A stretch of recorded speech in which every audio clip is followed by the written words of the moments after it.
नमस्कार किसान भाइयों, कैसे हैं आप लोग। उम्मीद करता हूं बहुत ही बढ़िया होंगे। किसान भाइयों, आज के इस वीडियो में हम बात करेंगे मक्का की फसल में खाद का प्रयोग कब करना चाहिए, कितनी मात्रा में करना चाहिए और कितनी बार करना चाहिए।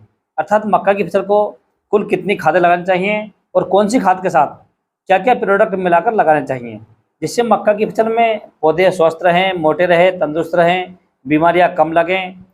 और जब हमारी मक्का की फसल के अंदर भुट्टा आए, भुट्टा लंबा आए, वजनदार आए और भुट्टा खाली ना रहे, दाने मोटे व चमकदार रहें, तो किसान भाई इन सभी के बारे में आपको कंप्लीट जानकारी दी जाएगी। तो आप वीडियो को पूरा देखें, अंत तक देखें, ताकि आपको सही जानकारी प्राप्त हो सके। और जो किसान भाई चैनल पर पहली बार आए, ये वीडियो को पहली बार देख रहे हैं, उनसे छोटी सी रिक्वेस्ट है कि वीडियो को लाइक कर लें, चैनल को सब्सक्राइब कर लें, पास वाली जो घंटी है उसे भी दबा दें, ताकि हमारे आने वाले खेती संबंधित सभी प्रकार के वीडियो आपको सबसे पहले मिलते रहें। किसान भाइयों, आप अपनी मक्का की फसल में 2 से 3 बार खाद का प्रयोग कर सकते हैं। यदि आपकी मक्का की फसल सही है, तंदुरुस्त है, उसके अंदर बीमारियां नहीं हैं, पौधे मोटे व तंदुरुस्त हैं, तो आप खाद का प्रयोग 2 बार कर सकते हैं। और यदि आपकी मक्का की फसल कमज़ोर है तो आप खाद को 3 बार लगा सकते हैं किसान भाइयों। तो सबसे पहले बात कर लेते हैं पहली खाद के बारे में, अर्थात मक्का की फसल में हमें पहली खाद कब लगानी चाहिए। तो जब किसान भाई आपकी मक्का की फसल लगभग 15 से 20 दिन की अवस्था में आ जाए या उस पर लगभग 8 से 10 पत्तियां आ जाएं, तो आप उसमें पहली खाद का प्रयोग कर सकते हैं। पहली खाद के रूप में किसान भाइयों आपको ऐसी खादों का प्रयोग करना चाहिए जिससे मक्का की फसल में पौधे पीले न पड़ें, पौधों की जड़ों का विकास हो और पौधों की जो ग्रोथ है वो तेज़ी से चल सके। तो इसके लिए किसान भाई आपको जो मार्केट से खाद और फर्टिलाइजर लेकर आने हैं, तो इसमें किसान भाई आपको लेकर आना है यूरिया।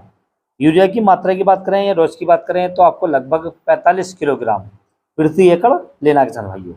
दूसरा किसान भाई इसके अंदर आपको ऐड करना है जिंक सल्फेट, जिसके अंदर 33% जिंक होती है और लगभग 15% सल्फर होता है। इसकी यदि हम डोज की बात करें तो आपको लगभग 6 से 8 किलोग्राम प्रति एकड़ लेनी किसान भाइयों। तीसरा किसान भाई इसके अंदर आपको ऐड करना है कार्टब हाइड्रोक्लोराइड। कार्टब हाइड्रोक्लोराइड की यदि मात्रा की बात करें तो आपको लगभग 5 किलोग्राम प्रति एकड़ लेना किसान भाइयों। और यदि आपकी फसल कमज़ोर है, उसकी ग्रोथ कम है, अच्छे से नहीं चल रही है, तो इसके साथ में आप किसान भाइयों आपको ऐड करना है ह्यूमिक एसिड। जो 98% वाला ह्यूमिक एसिड आता है, जो ब्लैक कलर का आता है क्रिस्टल के रूप में, ये आपको लेना है। इसकी मात्रा आपको लगभग 1 किलोग्राम प्रति एकड़ लेनी किसान भाइयों। पहली खाद में आपको ये सारी खादें लेकर आनी हैं और इनको लाने के बाद में आपको इन्हें अच्छे से मिक्स कर लेना है, मिला लेना सही तरीके से। और मिलाने के बाद अपनी मक्का की फसल में डाल देना है या पौधे पौधे पर रख देना किसान भाइयों।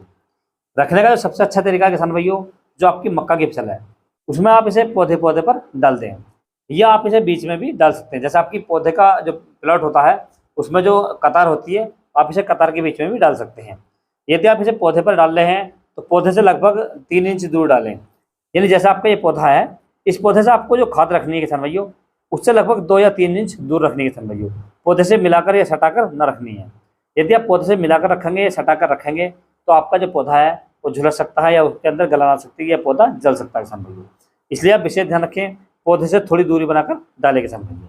और खाद को डालने के बाद आपको अपनी मक्का की फसल में हल्की सिंचाई कर देनी है या पानी लगा देना है किसान भाइयों। इस खाद को लगाने के लगभग 4 से 5 दिन के बाद आप देखेंगे आपकी जो मक्का की फसल है उसकी ग्रोथ अच्छे से हो रही है, पौधे काले हो गए हैं, मोटे हो गए हैं, फसल के अंदर जो बीमारियाँ थी वो भी कंट्रोल हो गई हैं किसान भाइयों। और आपकी फसल के अंदर पीलापन बिल्कुल नहीं है और आपकी जो मक्का की फसल है उसकी जो ग्रोथ है वो बहुत ही अच्छे तरीके से चलना स्टार्ट हो गई है किसान भाइयों। अब किसान भाई हम बात करते हैं मक्का की फसल में दूसरी खाद के बारे में। तो दूसरी खाद किसान भाई आपकी मक्का की फसल में जो आपको डालनी है तो लगभग 35 दिन की अवस्था में डाल दी किसान भाइयों। इसके अंदर किसान भाई आपको लेना है यूरिया लगभग 45 किलोग्राम प्रति एकड़। और दूसरा किसान इसके अंदर आपको ऐड करना है सल्फर। सल्फर आपको 80% वाला लेना है, जो फंगिसाइड वाला आता है WDG। इसकी मात्रा आपको लगभग 3 किलोग्राम प्रति एकड़ लेनी है किसान भाइयों। ये दोनों ही खाद आपको लेकर आनी किसान भाइयों और दूसरी खाद के रूप में अपनी मक्का की फसल में फेंक देनी है, बखेर देनी है। और बखेरने के बाद अपनी मक्का की फसल को पानी लगा देना है, सिंचाई कर देनी किसान भाइयों। अब किसान में हम बात कर लेते हैं मक्का की फसल में भुट्टा आने की अवस्था में, अर्थात भुट्टा आने से लगभग 8 से 10 दिन पहले उसके अंदर कौन सी खाद का प्रयोग करना चाहिए जिससे मक्का की फसल में भुट्टा लंबा आए, बड़ा आए, मोटा आए और दाने भरपूर भरें, भुट्टा खाली ना रहे। तो इसके लिए किसान भाई आपको जो मार्केट से खाद लेकर आनी है, इसके अंदर आपको ऐड करनी है किसान भाइयों MOP यानी म्यूरेट ऑफ पोटाश। इसकी यदि मात्रा की बात करें तो आपको लगभग 25 से 30 किलोग्राम प्रति एकड़ लेनी है किसान भाइयों। और यदि किसान भैया आपकी जो मक्का की फसल है वो कमज़ोर है या उसको यूरिया की आवश्यकता है, तो इसके अंदर किसान भैया आप लगभग 25 से 30 किलोग्राम प्रति एकड़ के हिसाब से नाइट्रोजन यानी यूरिया भी ऐड कर सकते हैं और अपनी मक्का की फसल में डाल सकते हैं। और डालने के बाद किसान भाइयों आपको अपनी मक्का की फसल की सिंचाई कर देनी है, पानी लगा देना किसान भाइयों। इससे किसान भैया आपकी मक्का की फसल में भुट्टा भी बड़ा आएगा, लंबा आएगा, दाने भरपूर रहेंगे और फसल के अंदर कोई बीमारी भी नहीं आएगी किसान भाइयों, जिससे आगे जाकर आपको अपनी मक्का की फसल से बढ़िया और रिकॉर्ड उत्पादन मिल जाएगा। तो इस प्रकार से किसान भैया आप अपनी मक्का की फसल में पहली, दूसरी और तीसरी खाद का प्रयोग कर सकते हैं और फसल से बढ़िया और रिकॉर्ड उत्पादन ले सकते हैं।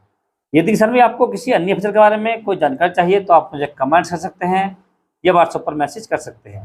व्हाट्सएप का नंबर मैंने नीचे डिस्क्रिप्शन में दे रखा है, आप वहाँ से ले सकते हैं और अपनी फसल का फोटो डालकर आपकी किसी प्रकार की फसल है उसका आप फोटो डाल सकते हैं और उसके बारे में मुझसे कोई भी जानकारी ले सकते हैं किसान भाइयों। और यदि मेरे द्वारा दी गई जानकारी आपको अच्छी लगी हो, वीडियो पसंद आया हो तो वीडियो को लाइक करें, शेयर करें और चैनल को सब्सक्राइब करें। तो मिलते हैं अगले वीडियो पर, जब तक के लिए जय हिंद, जय जवान, जय किसान।